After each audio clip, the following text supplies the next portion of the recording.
राम राम। जैसा कि मैं पिछले प्रसंग में बता रहा था मेरे भाई बहन, किस तरह मां जानकी हनुमान जी को भोजन कराती हैं। 4-5 बार भोजन बन जाता है, लेकिन हनुमान जी कहते हैं अभी मेरी आधी भूख मिटी है। मां जानकी फिर दोबारा आटा गूंथती हैं, खीर बनाती हैं, साग सब्जी बनाती हैं, सब उनकी सहायता करने आते हैं। वो कहते हैं नहीं, मेरा वचन था कि मैं अपने हाथों से ही सब कुछ बना के अपने पुत्र को खिलाऊंगी। प्रभु श्री राम देखते हैं कि मां जानकी बनाते बनाते थक रही हैं, लेकिन हनुमान जी प्रसन्नता से खाते जा रहे हैं। हनुमान जी मां जानकी के कान में एक बात बोलते हैं। मां जानकी कहती हैं ऐसी बात है। तो मां जानकी एक तुलसी दल उठाती हैं, उस पे प्रभु श्री राम का नाम लिखती हैं और उसको कहती हैं हनुमान, सबसे पहले मेरे हाथ से तुम ये ग्रहण करो। हनुमान जी के मुख में जैसे ही वो तुलसी दल जाता है, तभी कहते हैं माता मेरी भूख शांत हो गई, अब मुझे भोजन नहीं चाहिए। तो हनुमान जी की ऐसी बहुत सी कथाएं हैं जो प्रभु श्री राम का राज्य तिलक होने के पश्चात वो अयोध्या में रहे, अपना कर्तव्य निभाते रहे। एक दिन उन्होंने देखा कि मां जानकी अपनी मांग में सिंदूर भर रही। हनुमान जी ने पूछा कि मां जानकी, इस सिंदूर की क्या महिमा है, इससे क्या होता है? तो मां जानकी ने कहा, सिंदूर लगाने से स्वामी की उम्र बढ़ती है, वो दीर्घायु रहते हैं। हनुमान जी ने कहा ऐसी बात है? मां जानकी ने कहा हाँ। हनुमान जी उसी समय बाजार में गए, ढेर सारा सिंदूर लिया और अपने पूरे शरीर पर लगा लिया। मां जानकी हंसने लगी कि हनुमान जी ये क्या है? तो हनुमान जी ने कहा, मांग में इतना सा सिंदूर लगाने से अगर स्वामी की उम्र बढ़ती है, तो मैंने पूरे शरीर पे सिंदूर लगा दिया ताकि मेरे स्वामी की उम्र अनंत काल तक रहे।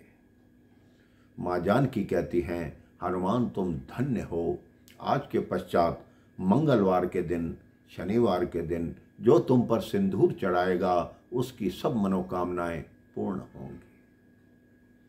यदि कहीं भी राम मंदिर होगा, अगर लक्ष्मण और सीता की मूर्ति साथ होगी, तो तुम्हारी मूर्ति के बिना वो राम मंदिर पूर्ण नहीं होगा।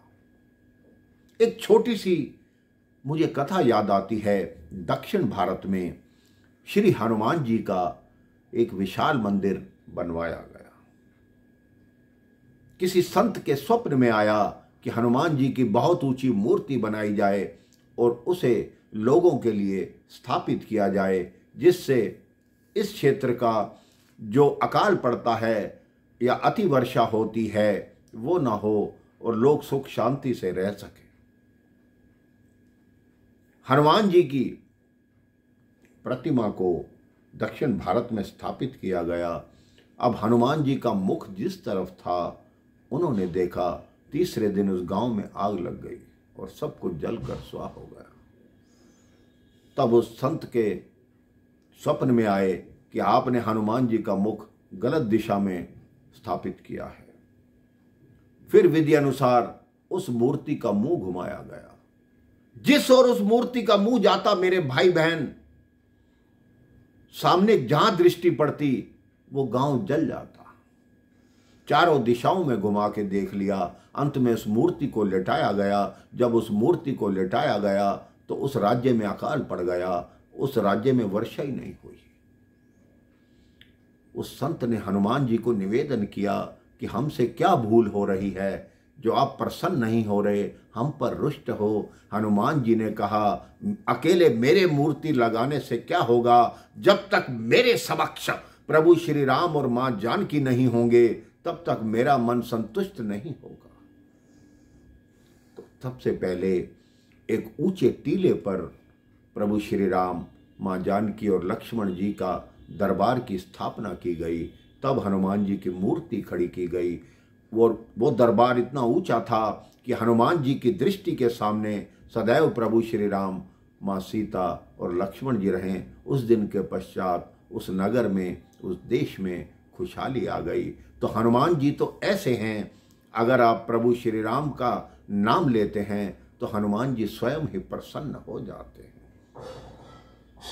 इसके पश्चात हनुमान जी ने अयोध्या में रह के क्या क्या कर्तव्य किए और किस तरह हनुमान जी एक दिन स्वयं अयोध्या से जाने को तैयार हो गए, लेकिन उनको किसने रोका, ये मैं आपको अगले प्रसंग में बताऊंगा।